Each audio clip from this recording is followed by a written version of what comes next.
Hi guys, welcome back to our channel. Super happy to see everyone here. Guys, please join me because I'm so excited. We are going luxury shopping here in the Philippines. I'm so excited to be sharing the new bags for you. Happy shopping! Hi guys, Ron here, Looking Budgetarian Fashionista. I publish vlog every Wednesdays and Saturdays about lace about fashion. I do luxury shopping vlogs, hauls and unboxings. I also do bag reviews and provide styling tips. I'm inviting you to please join our ever-growing fam. There's a cute little icon over here. So please click on this one so you can easily subscribe and be a member of our growing luxury addicted family. Please help me reach 6,000 subbies. Also, kindly like, share, comment on this video, and follow me on my new Instagram account. That's at Ramiro52 for daily updates and styling tips coming from me.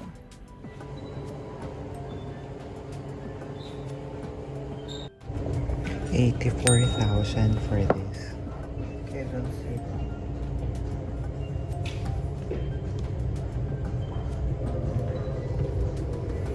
$84 for this one.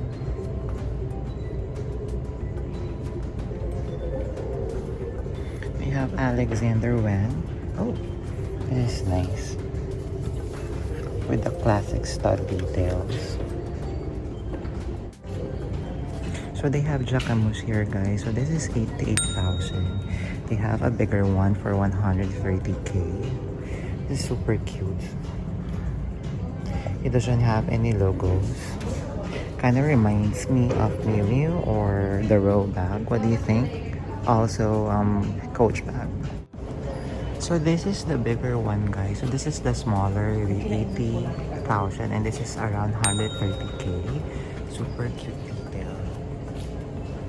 Super nice. So they are currently on sale. They have MM6 by Maison Margiela, as you can see. Oh, here for the Anne. This is the price, the sale price. Nylon bag.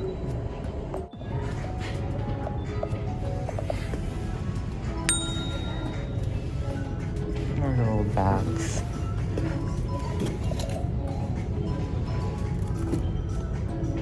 Super cute.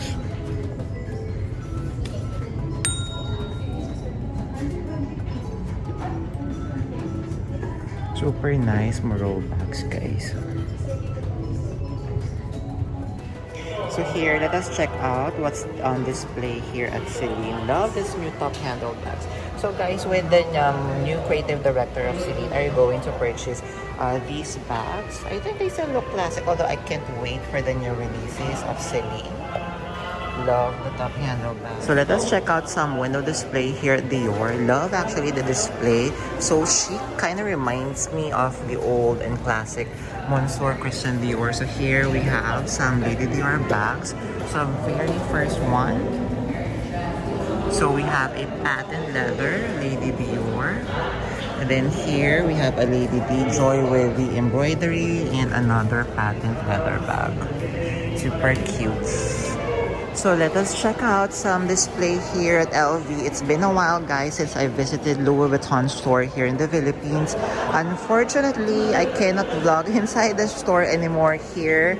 So here we have a very cute bag. This is nice. Actually, when I am showing this bag on our vlog, I'm actually loving the style. I think this is the nail NM. And I love, of course, this treatment over here with the three designs or three materials. So I can see classic monogram canvas, reverse monogram canvas, and we have the May Ebin. So the May Ebin, guys, so there are two. So there is like a monogram canvas and there is a fabric one. Love this one. Love this one. And then we have a trunk bag over here, a soft trunk, if I'm not mistaken, or side trunk. I'm not really sure. So here in classic monogram canvas with black leather trims, it has detachable shoulder strap. It is also fully adjustable. So here we have, ooh, this is nice for travel. So would you travel with this classic Louis Vuitton rolling luggage?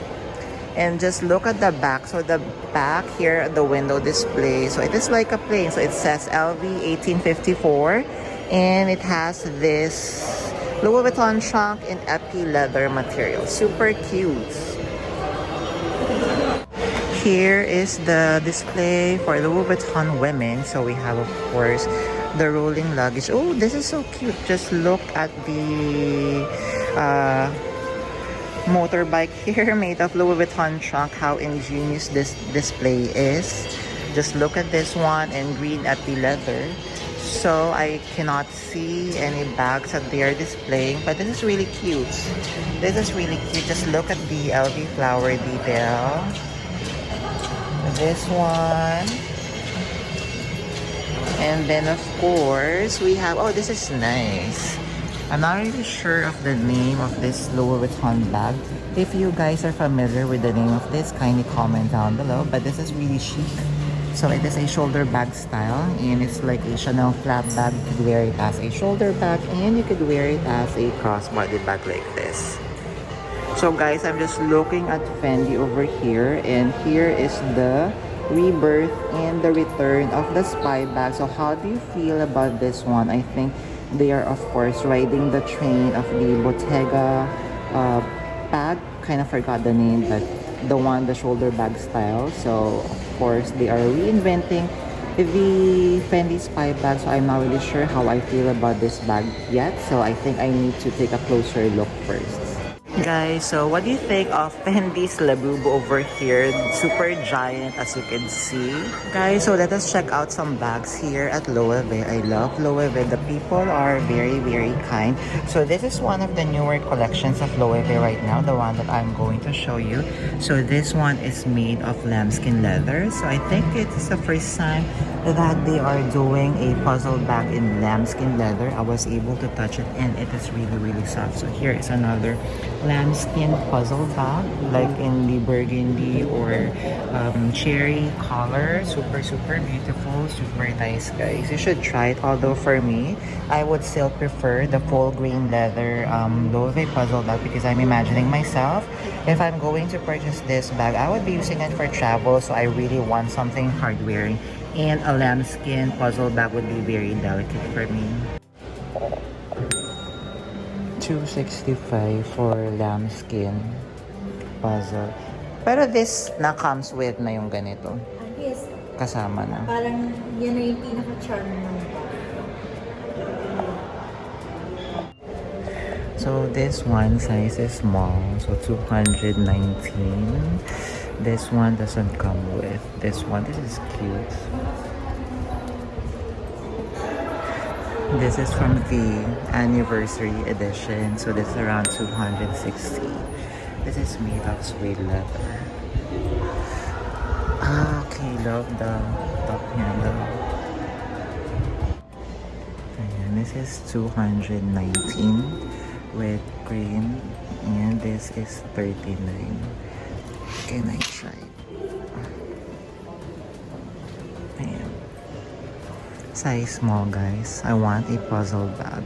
So this is what I'm wearing right now. Size small is nice for travel. It's perfect. This is my Coach small bag. Yeah. 219 for small puzzle edge bag. Love the colors, like a gray beige combination. And we have smaller bags like this. 175 hammock bag. Color is like gray color. Super cute. Top handle. And then once you open, it's like this. So once you open, guys, it looks like this, of course. Secured. It's a little bit different, but I believe this is still a classic Loewe bag. Here we have more Loewe bags.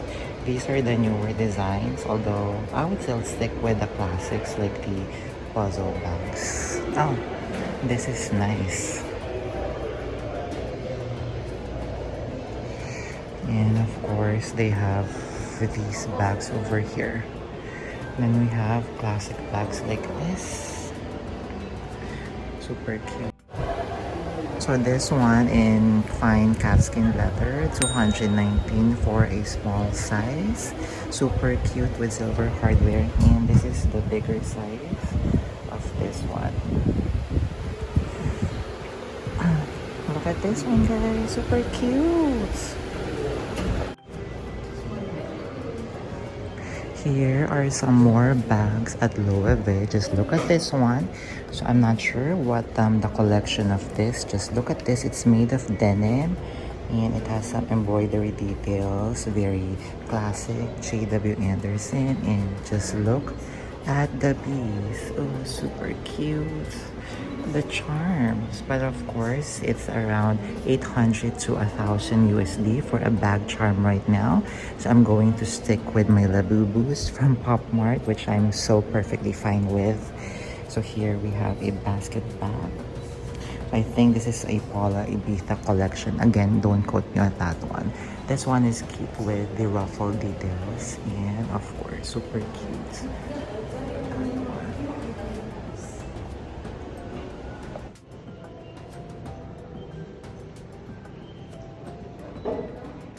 So of course, let us check out some bags here at Bulgari. What's in display? Oh my god, guys, just look at this classic Bulgari Serpenti. Snake skin, color is metallic gold.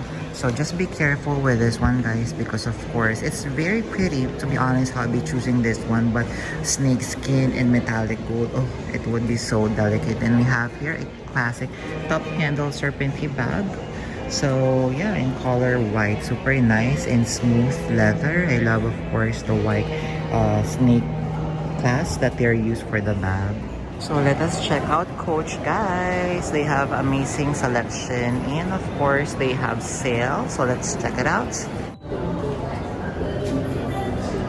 19,500 for the sale price.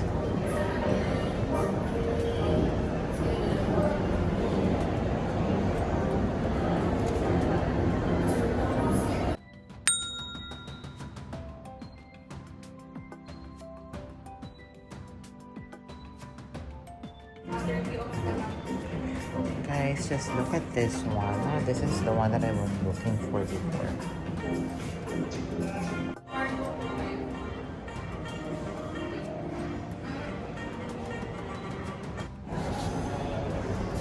Ayan, 48,950. This is cute eh. I love the texture of the leather.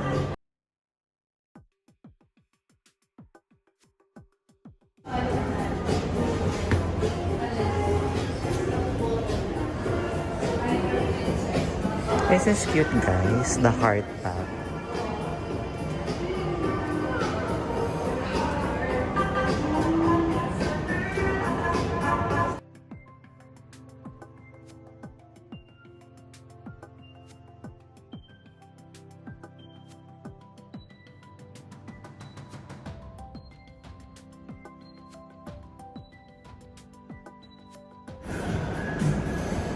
We have the idol bag here.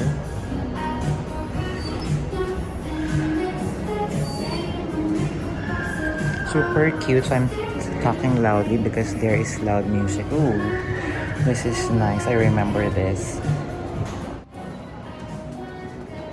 This one, guys, is 42,500. The wave one.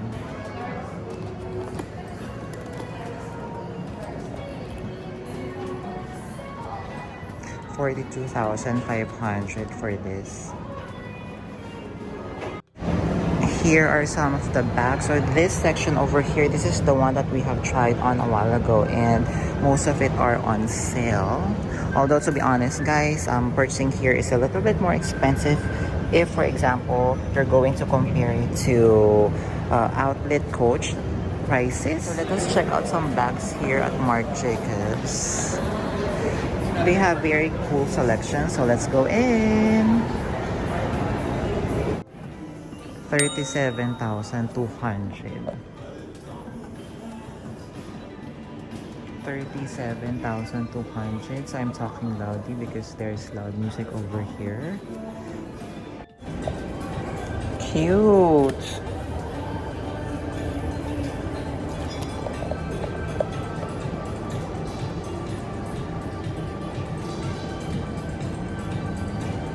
super cute. And this one too, guys, just look at the studs. I'm not really sure if this is a classic Marc Jacobs bag. I believe this is maybe a runway piece because just look at the studs, guys. So beautiful. Oh wow, they have a denim version. Wow, price of this one is 21,500 for the small one, and of course they have a bigger one. Super nice. So guys, this is on sale. Original price is 33, but right now it's 26,800. It comes in denim version as well, like this. Super cute. Before we end our episode for today, I'm inviting you all to please join our ever-growing fam. There's a cute little icon over here. So please click on this one so you can easily subscribe and be a member of our growing luxury addicted family. Please help me reach 6,000 subbies. Also, kindly like, share, comment on this video, and follow me on my new Instagram account. That's at Ramera52 for daily updates and styling tips coming from me. A million thank you for staying with me in today's episode. I'm going to leave a couple of videos here for you to check out. Please stay safe. I'm going to see each and every one of you soon. Bye!